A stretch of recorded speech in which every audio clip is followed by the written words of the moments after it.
Here's a tip. If you ever find yourself with a line that is in the radian setting instead of the surveyor units, I'll show you how to change that. So I'm selecting this line here. You can see the angle. It shows 1 radian.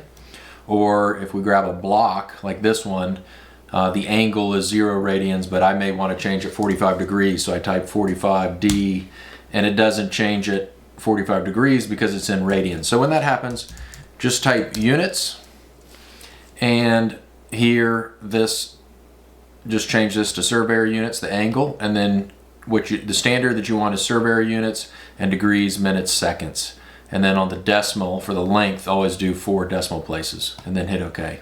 And now you can see when we go back to this, the angle we could do, if we want to rotate it to 30 degrees, we can do that. Or this line here, it's showing at some different angle here, but it's showing you what it is in degrees, minutes, seconds. And that's it for this time. Thanks.